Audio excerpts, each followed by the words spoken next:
తెలంగాణ కర్ణాటక రెండు రాష్ట్రాల్లో అనతి కాలంలోనే కాంగ్రెస్ ప్రభుత్వం ప్రజల విశ్వాసాన్ని కోల్పోయాయని ప్రధాని మోదీ వ్యాఖ్యలపై రేవంత్ స్పందించారు. ఇక ఢిల్లీలో సిడబ్ల్యూసీ సమావేశంలో పాల్గొనేందుకు వెళ్లిన రేవంత్ మీడియాతో మాట్లాడారు. మహారాష్ట్ర, యూపీలో అధికారంలో ఉన్న ఎంపీ ఎన్నికల్లో అక్కడ ప్రజలు బీజేపీని ఆదరించలేదన్నారు.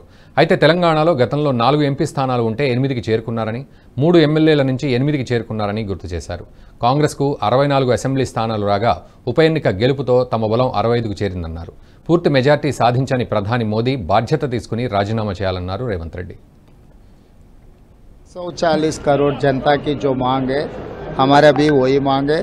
Rahul Gandhi ji has to take position as a leader of opposition, क्योंकि ये 10 साल से नरेंद्र मोदी जी सरकार जो किसानों के खिलाफ आवाज़ उठाए, बेरोज़गारी में धोखा दिए, ऐसे सब सारे जनता को जो धोखा दिए, ये सब सारे मौके पे राहुल गांधी जी ने जिम्मेदारी उठाए.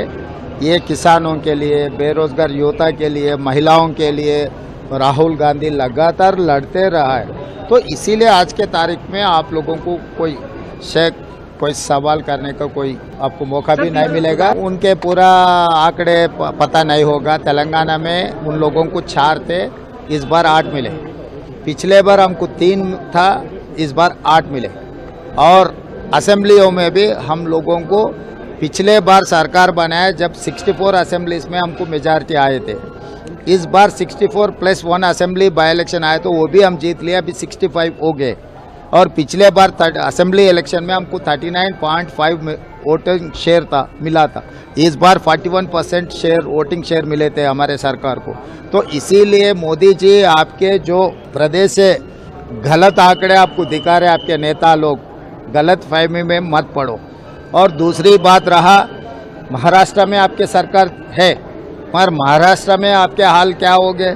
उत्तर प्रदेश में जहां पर मोदी जी प्रधानमंत्री बने, वाराणसी में कितना वोटिंग परसेंटेज मिले, कितना मेजॉरिटी मिले और कितना सीट मिले. इसका मतलब महाराष्ट्र और उत्तर प्रदेश में मोदी जी सरकार के खिलाफ लोग कांग्रेस पार्टी को जिताए.